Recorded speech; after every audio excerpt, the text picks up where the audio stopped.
नमस्कार दोस्तों। बैंकॉक में अभी 6:40 हुई है।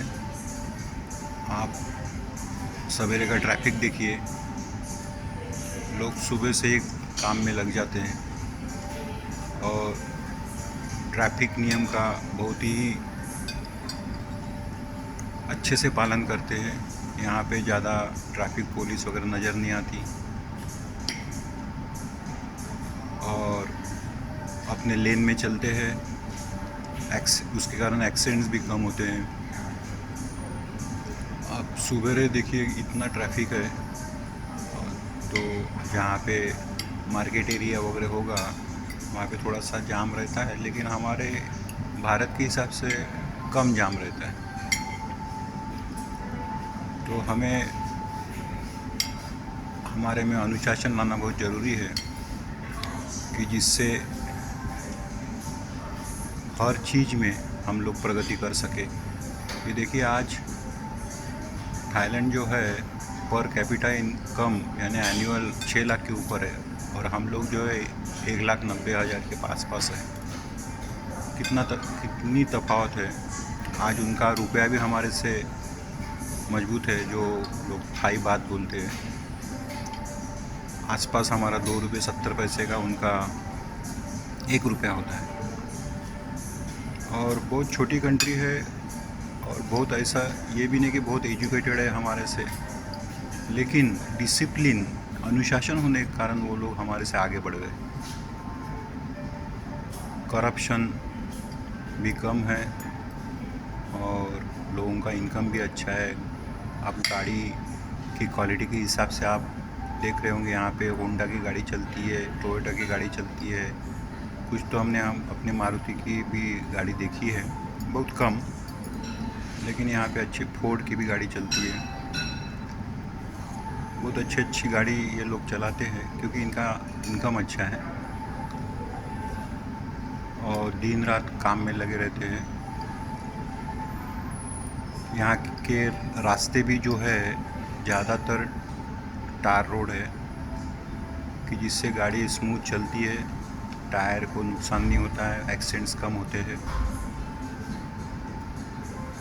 हमारे यहाँ पे हम लोग हाईवेज जो है सीमेंट के बना रहे, वो सही नहीं है। एक्चुअल सीमेंट के रोड बनाने से पर्यावरण को भी नुकसान है और हमारे गाड़ी को भी नुकसान है और हमारे जीवन को भी नुकसान है कि कभी यदि एक्सीडेंट हुआ तो हमारा जो परिवार है वो अड़चन में आ सकता है। लेकिन कुछ लोग जो अपने स्वार्थ हेतु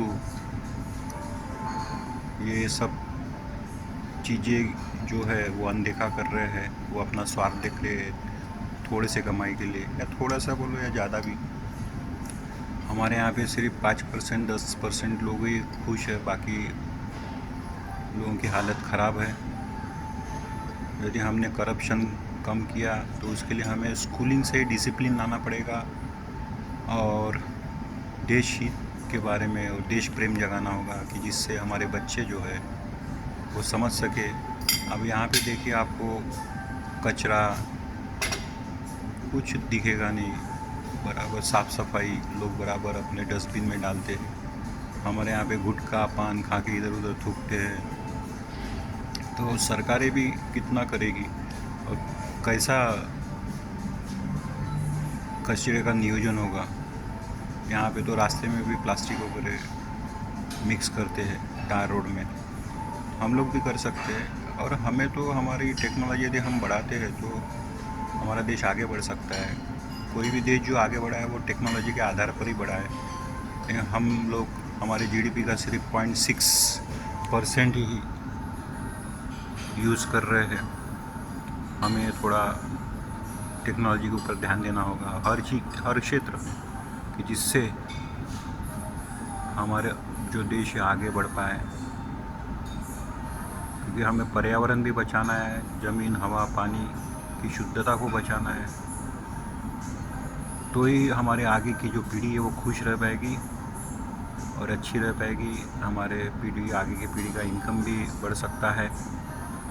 अब जो कुछ गिने चुने जो लोग हैं वो अपने स्वार्थ हेतु जो है बाकी के लोगों उसके कारण तकलीफ में आ गए हैं।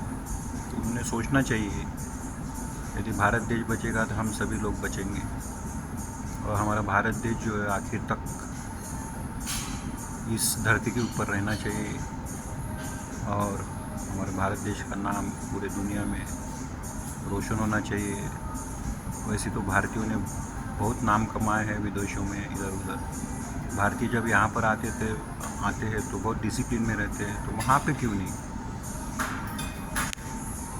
तो हम लोगों को स्कूल से ही ये सब चीज़ों के ऊपर ध्यान देना चाहिए। बच्चों को अच्छा अनुशासन और अच्छी सोच, अच्छी पढ़ाई देनी चाहिए कि जिससे वो अपने देश के बारे में, अपने समाज के बारे में, अपने एरिया के बारे में, अपने परिवार के बारे में अच्छा सोचे और सबको लेकर आगे बढ़े।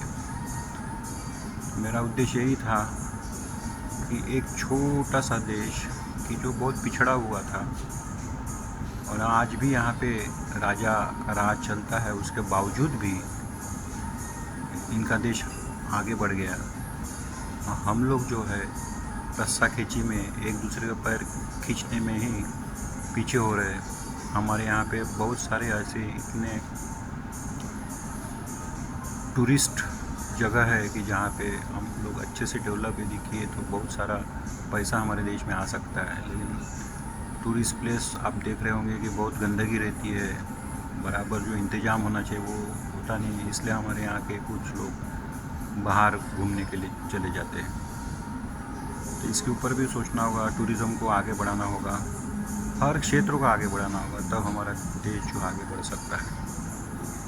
मेरा कहने का तात्पर्य यही था कि हम सभी नागरिकों को हमारी जो जवाबदारी है एक अच्छा नागरिक होने की, वो हमें समझना होगा और स्वच्छता के ऊपर ध्यान देना होगा, करप्शन को कम करना होगा या जीरो करना होगा। अब देखिए सिंगापुर में भी बहुत प्रॉब्लम था, लेकिन वो लोग भी हमारे से कई गुना आगे बढ़ गए और उनका पॉपुलेशन पे भी एरिया वाइज देखा जाए डेंसिटी बहुत ज़्यादा है। हमारा तो वैसे 400 लोग हैं 1 स्क्वायर किलोमीटर में, तो भी हम लोग पीछे है। ज़मीन हमारे पास है, सब कुछ है, लोग है, जनसंख्या है, सब है, उसके बावजूद भी हम लोग पीछे। उसका कारण ही ये है कि हम लोग अनुशासित नहीं हैं। तो कृपया पर्यावरण को बचाइए, खुद को बचाइए, पृथ्वी को बचाइए और हमारे भारत देश को आगे बढ़ाइए। आज यहाँ तक ही, धन्यवाद, नमस्कार। मेरे चैनल को यदि सब्सक्राइब नहीं किया तो सब्सक्राइब करिए, लाइक करते रहिए और ज़्यादा से ज़्यादा लोगों तक पहुँचाइए। Thank you.